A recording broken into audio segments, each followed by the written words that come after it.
ও মন্ত্রী মশাই আবার নিয়ে চলে এসেছি। আমি অয়ন, আর আমার সঙ্গে আছেন আমার সহকর্মী আমি অতনু আছেন, আমাদের সঙ্গে রয়েছেন মন্ত্রী মশাই অর্জুন সিং। অর্জুন দা, শুভেচ্ছা, অনেক শুভেচ্ছা, কনগ্রাচুলেশনস। আজকে আপনার পুরোনো দিনে ফিরে যাব, কিন্তু আজকের ঘটনা নিয়ে একটু প্রথমেই আপনাকে বলি যে আজকে ঋতব্রত বন্দ্যোপাধ্যায় বিরোধী দলনেতা হয়ে গেল। মমতা বন্দ্যোপাধ্যায়কে পাত্তাই দিলেন না। মমতা বন্দ্যোপাধ্যায়কে পরামর্শদাতা হিসেবে অনুরোধ করলেন যাতে তিনি পরামর্শদাতা থাকেন, আর অভিষেক বন্দ্যোপাধ্যায়কে বলে দিলেন উনি এখন কোনো বিধানসভার সঙ্গে কোনোভাবেই জড়িত নন। আর দেখ কেমন লাগে কাকে বলছেন? মমতা ব্যানার্জিকে। 2021 সালে 77টা বিধায়ক জিতেছিল বিজেপি, 7 জনকে প্রেসার দিয়ে ভয় দেখিয়ে দলে নিয়ে এসেছিলেন। তখন উনি বলতেন দরজাটা খুলে দিলে পুরো দলটা উঠে যাবে। বিজেপি মানে আমরা দরজাও খোলেনি, দলটা উঠে গেল। আজকে ওর সঙ্গে সংখ্যা বেশি আছে, 58 জন আছে। আমার মনে হচ্ছে আরো বাড়বে। অ্যাকচুয়ালি কি আছে না, যারা রাজনীতি করেছে তারা এই অধ্যত্ত যে ভাইপোর এটা মেনে নিতে পারে না। মানে অভিষেক বন্দ্যোপাধ্যায়কে মেনে নিতে পারেনি, অভিষেক ব্যানার্জিকে মেনে নিতে পারেনি, মমতা ব্যানার্জিকে মানতে পারছে না। কারণটাই কি, মমতা ব্যানার্জি জেনে শুনে সুসাইড করেছেন। বাংলা একটা কথা আছে, অপত্য স্নেহ। আরো যারা আছেন আপনারা বা সিনিয়র যারা লিডার, তাদের কোনো দাম নেই, শুধু অভিষেক বন্দ্যোপাধ্যায়। যেদিকে সবাই ভাবে সেদিকেই সেইটাই ব্যাপার আছে।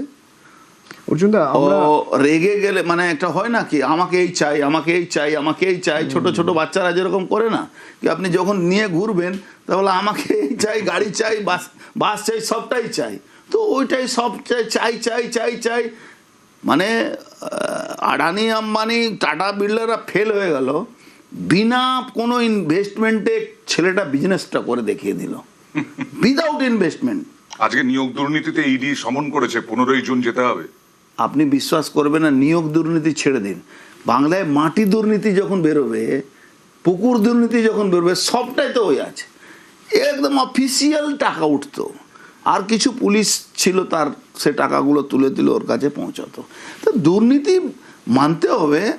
মানে পৃথিবীতে যে সব থেকে বড় দুর্নীতি দেশ আছে, যদি তাকে ওখানে নিয়ে গিয়ে বসিয়ে দেওয়া যায়, তো ওর থেকে যারা সব থেকে বড় দুর্নীতিবাজ আছে তারে বাবা হয়ে যাবে, অত বড় দুর্নীতিবাজ। 2024-এর 15ই মার্চ আপনার দিনটা নিশ্চয়ই মনে থাকবে। কি অভিব্যক্তি হয়েছিল, কেমন লেগেছিল আপনার, কেমন লেগেছিল আপনার? একদিকে যদি আপনি ভাবেন খুব খারাপ লেগেছিল, সেকেন্ড দিকে আমি সেদিনই যদি আপনারই আমার রেকর্ডিংটা বের করবেন, সেদিন পাবেন কি আমি কি বলেছিলাম। তো রাজনীতি নিশ্চিত ছিলেন আপনি টিকিট পাচ্ছেন না? নিশ্চিত ছিলাম কি পাচ্ছি না। আপনি নিশ্চিত ছিলেন তৃণমূলের হয়ে আপনি টিকিট পাচ্ছেন না? আপনি ও মঞ্চে যারা ছিল 90% লোককে আমি বলেছিলাম কি আমি পাবো না, তা সত্ত্বেও বসেছিল। গিয়ে বুঝেছিলেন আচ্ছা পাচ্ছি না।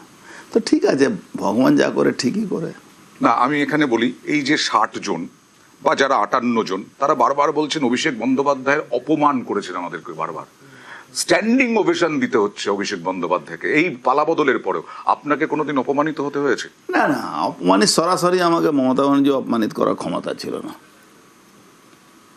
সরাসরি ওনারও ক্ষমতা ছিল না, কেন আমি ওনাকে মানে আমি ওই মাথা নিচে করে কোনোদিনই রাজনীতি করি। অভিষেক কে ওর ক্ষমতা কি আছে? আমাকে যখন মুকুল রায় সব থেকে ঊর্ধ্বে থাকতেন, তো মুকুল রায় সাহস ছিল না কি আমাকে ফোন করা, কোনো কথা বলা।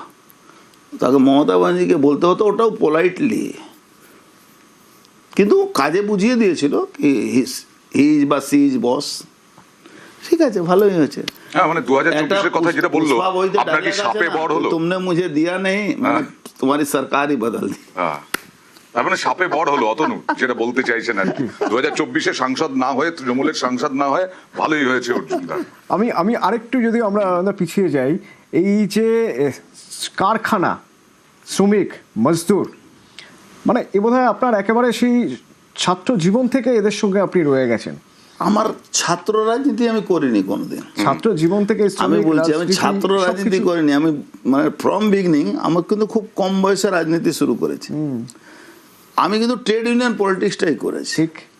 কিন্তু ছাত্র না, ওয়ার্কার ট্রেড ইউনিয়ন। কেন আমার জন্মটা যে জায়গা হয়েছে তা পুরোটা ইন্ডাস্ট্রিয়াল বেল্ট। সেখানে আমার গ্র্যান্ডফাদার, ফাদার এরা সব কিন্তু ওই ট্রেড ইউনিয়ন পলিটিক্স থেকে বেরিয়েছিল। অর্জুনদা, এখন তো সেই চেনা পরিবেশটা অনেক বদলে গেছে। আর যারা অন্য রাজ্যে চাকরি করতে গেছে, বাঙালিরা যারা গেছেন, তারা বলছেন রাজ্যে তো কোনো শিল্পই নেই। ঠিকই বলেছেন। ফিরবে? হ্যাঁ, বিজেপি এই ব্যাপারে খুব আছে, মানে খুব অ্যাগ্রেসিভলি এখানে ইন্ডাস্ট্রি আসবে। আপনি শেষবার যখন বিজেপি ছেড়েছিলেন সে সময় মনে আছে নিশ্চয়ই, পাট শিল্প এবং পাট চাষি যারা পাট শিল্পের সঙ্গে জড়িত তাদের জন্য আপনি লড়াই করে ছেড়েছিলেন, সরে এসেছিলেন তাদের স্বার্থের কথা ভেবে। সেটা ব্যাপার ছিল না, ব্যাপারটা ছিল স্ত্রী, জামাই, মেয়ে,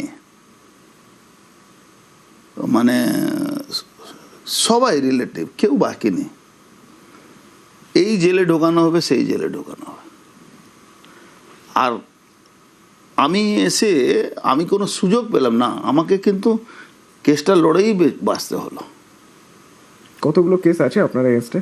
ছিল 254, আস্তে আস্তে কমিয়ে 119 হয়েছে। 254টা কেস? 119 হয়েছে। এই লাস্ট মানে এ করতে করতে কেস শেষ হতে কিছু নেই তো, কেসটা ফলস। কদিন জজ সাহেবরা কতদিন টানবেন? পর্যন্ত আজকে তড়িৎবরণ তোপদারের বাড়িতে আপনি গিয়েছিলেন ভোটের আগে, তার সঙ্গে আপনার বাবার সম্পর্ক ভালো, খুবই ভালো ছিল। সেই তড়িৎবরণ তোপদারের কাছে গেছেন, শ্রদ্ধা জানিয়েছেন, আর আপনাকে পালা বদলের আগে ভোটের দিন বা ভোটের দিনই সম্ভবত বনি সে আপনাকে তরপাচ্ছে। ভোটের দিন, ঠিক ভোটের দিন 2024 বলছে আমি বনি, আপনাকে বলছে। আর যে যাতে খুশি থাকো, আমি কি করতে পারবো? এরা কি, কে? এরা হলো পুলিশ আর সরকারের কি ইল্লিগাল সন্তান। অর্জুন, এই সাদা জামা, সাদা প্যান্ট, সাদা জুতো, সাদা ঘড়ি, মানে এটা কবে থেকে শুরু করেছেন বলুন তো? মানে এটা অনেক দিন ধরে আমার রাজনীতি জীবনতে আমার মনে হচ্ছে 20 বছর 22 বছর ধরে, তো 25 বছর হয়ে গেছে।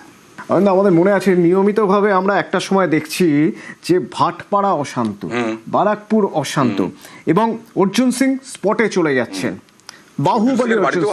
বাহুবলী অর্জুন সিং, ঠিক, বাড়িতে হামলা হয়েছে, বহুবার হামলা হয়েছে। কখনো এরকম মনে হয়েছে অর্জুন দা যে এইবার বোধহয় আমি আর বাঁচবো না? এরকম অনেকবার হয়েছে, সামনে বোম চলছে, গুলি চলছে। আপনাকে আজকে একটা রহস্য বলি, আমার মানে একটু জোরে না বলে কানের প্রবলেম হয়ে গেছে, গুলি পাশ দিয়ে গেছে, এরকমও সমস্যা আছে। ভাটপাড়া মানেই কেন শুধু বোমা গুলি? কেন? না, আপনি ভাটপাড়া মানে না, পুরো বাংলা তো একই অবস্থা আছে। ভাটপাড়াটা কেন হয়েছে, কেন আপনারা জানতে পারেন, এটা একটু ব্যাকগ্রাউন্ডে যান। ওখানে রিয়েকশন হয়, আপনাকে কেউ মারলে আবার রিয়েকশন হয়, কি আমি মারি শুধু খাবো না, আমি আবার জবাবও দেবো। সেই জন্য আপনাদের এই ক্যামেরাতে আসে। সোমনাথ শ্যামকে কিভাবে দেখেন? পুলিশ আর গুন্ডাদের ইলিগাল এরা সন্তান। দেখুন কোথায় হারিয়ে গেছে। তো আমরা তো 2021-এ পরে ছিলাম, লড়েছি, 2024-এ পরে লড়াই করে আবার রিকভারি করেছি। সেই ভোটটা তো আইপ্যাক করেছিল, পুরো সিস্টেম হ্যাক করে মেশিন পাল্টে দিয়ে, পুলিশের ওই শান্তনু বিশ্বাস ঠাকুর, কি নাম আছে ওর, শান্তনু সিনহা বিশ্বাস, এরা তো সব পুরো মেশিন পাল্টে দিয়েছিল। মানে 100-150 যে এক্সট্রা মেশিনগুলো যায়, এটা আইপ্যাক করেছিল। এত বড় ক্ষমতা আইপ্যাকের? কি বলছেন, আইপ্যাক বাংলা চালাচ্ছে। এবার পারলো না কেন? হ্যাঁ, এবার পারলো না, এর আইপ্যাকই জ্যাম হয়ে গেছিল। আইপ্যাকে যে জ্যামার জ্যাম করবে কি, আইপ্যাক তো জ্যামারের মধ্যে পড়ে গেছিল না। আচ্ছা, মদন মিত্র সম্পর্কে আপনার কি ধারণা? এই তো কদিন আগে আপনার সঙ্গে বিধানসভায় দেখা হলো, আপনি বলেন ও লাভলি। মদন মিত্রকে দেখে একটু ইয়ার্কি করার ইচ্ছা হয়, মানে যেরকম হয় না ওই সার্কাসে যখন আমরা যাই তো হাসি খুব, তো ওকে দেখে একটু ইয়ার্কি করার ইচ্ছা হয়। থ্রেট মনে হয় না? একটা সময় তো হুমকি দিয়েছিলেন মদন মিত্র। মদনদা কি থ্রেট দেবে আমাদেরকে? আমাদের থ্রেট কি আছে? কিছু নেই। হ্যাঁ, সরকারি হিসাবে ওরা এইসব করে বেড়াতো, থ্রেট। পার্সোনালি মদন মিত্র কিছু নেই, পার্টি ক্ষমতা আছে। মদন মিত্র থ্রেট দিচ্ছিল বা হাত কেটে দেবে বা শোনা যাচ্ছে পার্থ ভৌমিককে নাকি দেখা যাচ্ছে না। কি করা যাবে, পার্থভূমিকে দেখা যাবে? বললাম না কি এদের নিজস্ব কিছু নেই, নিজস্ব সাংসদ তো। আপনি জানেন তো ওর ভাই রিজাইন দিয়ে দিয়েছে, নিজের ভাই, কাকা ছেলে। আবার আমাকে আমার সঙ্গে দেখা করার জন্য কত লোককে বলেছে। আমি বললাম আমার সঙ্গে দেখা করে কি হয়েছে, ভাই তোমাদেরকে তো দল নেবে না, আমার সঙ্গে দেখা করে কি হবে? আপনারা একদম নিশ্চিত বলে দিচ্ছেন যে কারো জন্য দরজা খোলা না নেই? না, পার্টি দেখুন, আমি একটা জিনিস জানি, 100% পার্টি যেটা বলবে সেটাই আমরা করি। অর্জুন দা, আপনি কোন দপ্তর পাবেন এখনো পর্যন্ত কোনো সিদ্ধান্ত পাইনি। আমার কিন্তু সিদ্ধান্ত- একটা দপ্তর আপনার মনে মনে রয়েই যাচ্ছে, যা কিন্তু বাংলার মানুষ চায় আপনি সেই দপ্তরটা সামলান। তা হলো অন্তত ভাটপাড়া মানেই সন্ত্রাস, ভাটপাড়া মানেই বোমাগুলি নয়, এটা আপনি দেখুন। 9 তারিখে পরে কিছু দেখেছেন? না, 9 তারিখের পরে অবশ্য প্রায় মাসখানে কোনো কিছু দেখা যায় না, 9 তারিখের পরে দেখেছি। এই বনির কথা বলছিলাম, বনিকে কোমরে দড়ি দিয়ে পাড়া ঘোরানো। তার মানে কি হলো, প্রশাসন যখন অ্যাক্টিভ হবে তাহলে অপরাধ কমবে। এটাই আমরা বারবার বলতাম কি প্রশাসন অ্যাকশনে আসুক, কিন্তু প্রশাসন তো আঙুল হিলানিতে চলছে। এখন প্রশাসনকে তো আমরা ফোনও করি না, কোনো থানার অফিসার আমার কাছে নম্বরও পাবেন না আপনি, কোনো দরোগার নম্বর আমার কাছে নেই, আমি রাখিও না, আমার দরকারই পড়বে না। ভাই অ্যাডমিনিস্ট্রেশন, মুখ্যমন্ত্রী যেভাবে এগোচ্ছেন, অ্যাডমিনিস্ট্রেশন বুঝে গেছে মুখ্যমন্ত্রী বাংলাকে শান্তি চাইছেন, অ্যাডমিনিস্ট্রেশন সেইভাবে চলছে। আগে কি ছিল অ্যাডমিনিস্ট্রেশন জানো কি, মমতা ব্যানার্জি নিজে গুন্ডাদেরকে বাঁচাবার জন্য থানায় চলে যাচ্ছেন, ওনার ভাইপো বলছে কি ডিজে বাজাবো, 12টা পরে ক্ষমতা থাকলে ইলেকট্রিক চুল্লি, ইলেকট্রিক চুল্লি। তার মানে কি আছে, এই যে খুনগুলো হলো, এ তো ওর এগেনস্টে মামলা হবে না কেন? হওয়া উচিত। ফিরহাদ হাকিমও পদত্যাগ করলেন মেয়র পদ থেকে। পয়সা বাঁচাবার জন্য ভাবছে কি করলে পয়সা বেঁচে যাবে, পয়সা বাঁচাবার জন্য। অনেক কোটি কোটি, ওরও মানে অনেক পয়সা আছে ওর কাছে। আচ্ছা, কিরকম, পয়সা আপনি নিয়ে- কত জানেন? দেখুন, কলকাতা কর্পোরেশনের মতন ইললিগাল কনস্ট্রাকশন, আর কলকাতা থেকে বেশি আগুন কোথাও ধরে না। রাতারাতি আগুন ধরে, সুজিত বোসকে নেভায়, আর ইললিগাল কনস্ট্রাকশন হয়ে যাচ্ছে। তো অত কোটি কোটি টাকা ওর কাছে আছে, ও ভাবছে রিজাইন দিয়ে হয়তো বেঁচে যাব। ওর মেয়ে কয়েকটা হোটেল খুলেছে, 30টা হোটেল তো আমি জানি দুবাইতে, ওর 30টা হোটেল, দুবাইতে 30টা হোটেল, 30টা চেন অফ হোটেল রেস্টুরেন্ট, 30টা। অতনু 30টা হোটেল হ্যাঁ, আমি আগেও দুবাইতে? বলেছি, ও যদি আমি ভুলবো তো আমার নামে এ করা উচিত ছিল তো।